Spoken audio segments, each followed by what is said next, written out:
the crotchless Barney panties that are popular with children. Exactly what my point was, Jimmy. Some children want to use them so they can bend over and get a tee-hee out of their friends. And uncles. Yeah. Show you their little stinky pita. Hey, here's a guy, Mr. Torrance again. Torrance, I'm 32, and when I was a kid, we used to slip the porn magazine into a newspaper and then buy the paper, then take it to the woods and hide it in the rocks in some plastic bags. What a brilliant idea. God, it's become so easy for the kids to jack off these days. What a brilliant idea. The fucking porn in the news. All I ever did when I was a kid is my friend Scott, he had a fucking cat box full of cat shit, so I would get drunk and then take the daily paper and put all the cat shit in it and then put it back on the table so when his father opened the paper, cat shit fell on him. What a great gag. What a scumbag you are. Yeah, his dad back home after a hard day of work and open it, and 6 or 7 little cat turds would fucking fall over him. What a douchebag. I would get drunk. We would always get drunk in his house, and I would just urinate all over his faucets. I was like big. I remember being drunk in his bathroom. I remember I'm being drunk in his bathroom, and I'm pissing all over the mirror and his fucking faucet handles and all over the floor. Why? I don't know. It just made me laugh to do so. Why would you do that? Oh, is that funny? We might have lost your mic, Jimmy. Pissing in a sink, man. Yeah. We lost your mic when you were moving around. Yeah, it's I don't know what you did. It's probably the connection. There you go. Just smack it a couple times. Why would it work? Perfect. Now it's making a hissing really noise. Good. No, that one's good now. No, that one stinks. It's broken. It's busted. Well, there's a whole thing up here. Yeah, how's that, fan? Is that on? Am I on the radio? Yes, you're on the radio. Oh, I like this one better. It makes me feel like an old-time broadcaster. You were a real fucked up drunk. I was a naughty boy. Wow, just go start pissing on people's fucking faucets. But I mean really pissing on it. Not just a quick throw. No. Did you use the toilet at all during that session? I wouldn't have noticed it if there was there could have been a fucking flowers coming out of it for all I knew. Wow. No, why even open the fucking lid? Certainly not. God, that is funny. That is really funny. And then me and Tom Naylor would fucking get dog shit, like big wet pieces of dog shit, and put them in Glad baggies, and then throw them down the library book return slot. Some poor old lady just vomited. Yeah. Oh yeah. And we threw shit without baggies too, but I mean we had to carry it for a while. She's just volunteering her stupid time. She has to deal with your shenanigans. People's books sliding down into the shit. She's just trying to shush people. Yeah, that's all. And their shitty books. Oh, we were awful at shit. Oh. All right. Wow, that is really funny. Cat shit in the newspaper rules, though. I suggest it to anyone. Because this cat shit stinks so bad, and you know there's going to be a couple of pellets of fucking litter in it. And then he just picks it up and it falls in his Do you know how surreal that is when you come home after a long day's work and you want to just read the paper, and the next thing you know there's animal shit in your lap? You know how bad that cat must have got hit? He probably thought the cat did it. Snuck over there, opened the paper and shit and closed it. And then refolded it properly. Oh, is that great? Wow, are you a fucking degenerate? I love it. I was garbage. Oh, God. Nothing was better than that.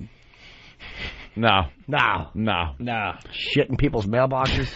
Who would do that? You were big on the shit thing. That's funniest thing I've ever seen in my life, and I mean ever. When I was 6 or 7, and my friend Mark Rosenberg, we were sitting there in the fucking grass. I love how he uses the real names. That just makes the stories that much better. Mark leaned back, and he put his hand. You've never seen a more fucking butterscotch pile of fucking wet dog shit.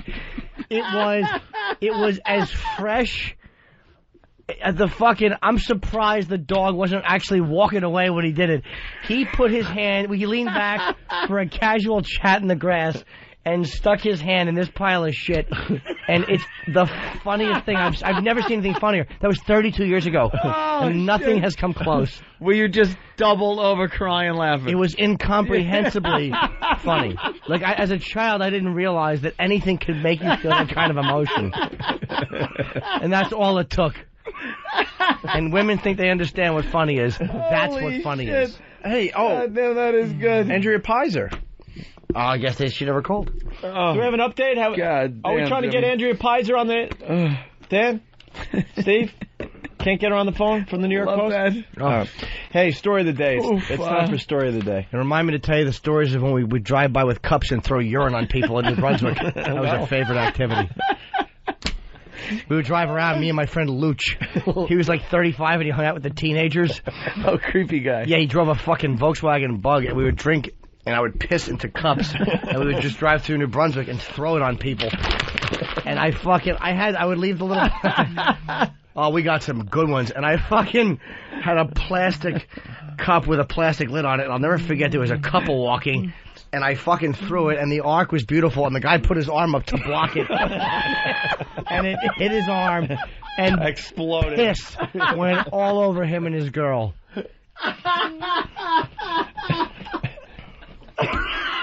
Oh, and I'd be so fucking Oh, he had to be steamed. We would drive around with eggs and egg people all the time. I got a guy in New Brunswick. He probably remembers that. Yeah. That guy probably fucking remembers from being hit, putting his arm up, and having just slow motion, having his cup hit him. And he's probably, if he's listening, he's probably told himself for the last 25 years it was beer. No. No, it wasn't. I told you, I told you guys that my friend fucking Stanley and Mike. Stanley was the bodybuilder. We were 13 playing asteroids, and Mike was 13. And so Stanley wasn't gay. He was just a fucking not a smart guy. He was a martial artist. Me, him, and Mike would just drive around in his rickety old truck, and they would show up with margarine dishes full of motor oil. And we would just go to people's open car windows and like throw the fucking motor oil all over the inside of their car on their console. Oh, you fucking scumbag. And I remember one time Stan ate some Chinese food and Mike had the hot mustard, and we saw some pretty girl, and Mike went, "Hey whore, have some mustard," and he threw it at her and she waved, and as she waved the mustard hit her.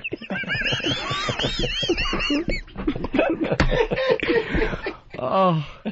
Hey, whore! Hey, whore. He was a sociopath. Because I remember we were... Oh, shit. You all were. We were driving. It was like 100 degrees out. We saw this guy hitchhiking backwards with no shirt. And fucking Mike goes, "Hey, Stanley, let's drain the engine oil and drive back and throw some hot oil on him."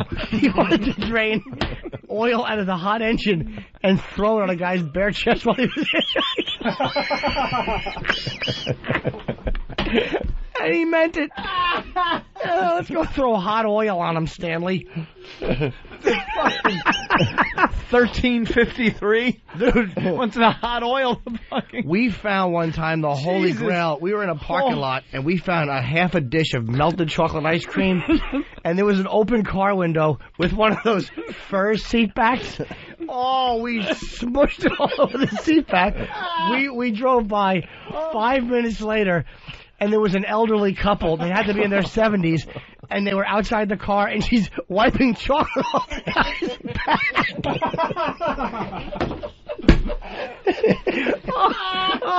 He must have been so hot under the collar.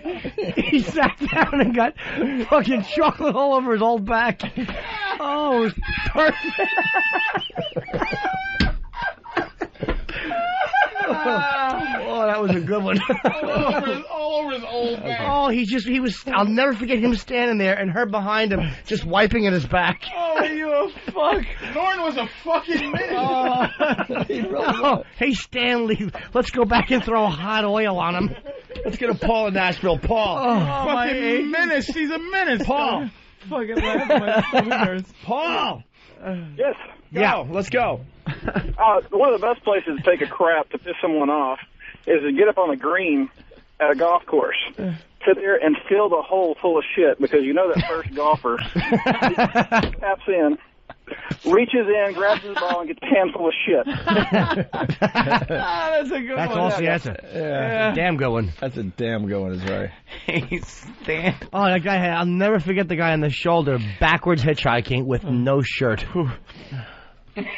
You know what is also a good one with the old person and his wife wiping his back off? How long did it take for him to sit there until he realized his back was in something? It couldn't have been long because it was fur and we coated it with melted chocolate ice cream. You understand? It was the Holy Grail of fun. It was hot. It was summer. Wide open window. His mistake. I wish there wasn't a statute of limitations. So they could come fucking arrest this idiot. Fuck. That was a good one. What a creep. Yeah. That wasn't even the...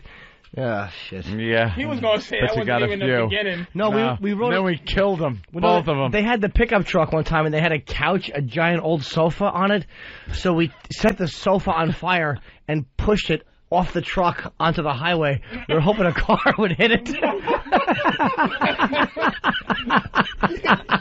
There's people in jail right now for 6 of the things he's talking about. Did you ever think of consequences? No, we were 13, man. No. Yeah, but I mean, Stanley should have. He was 25. holy shit. Stanley, I don't know what Stanley was doing. I know we had an old Volkswagen Bug in the back of a pickup truck once, and took it down the road about 60, 70 miles an hour, and held onto the back of the bed, and kicked this thing out, and just watched it like chasing the car as it was rolling.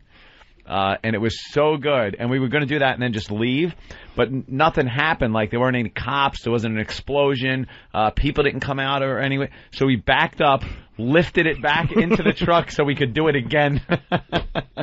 It was so amazing looking to watch this thing just roll. I remember one time, me and my friend Marvin, he was a Puerto Rican Jew, Marvin Schnoll, he was a good friend of mine. We were hitchhiking, trick-or-treating. And one guy, we knocked on his door, and he didn't have any. I don't have no candy. No. Poor fuck. So Marvin took his gum out and put it over the guy's peephole at his door. So we're out in the yard. 5 seconds later, the older man runs out and grabs Marvin and puts him in a headlock and starts punching the top of his head. And I just stood there in my Halloween costume and watched.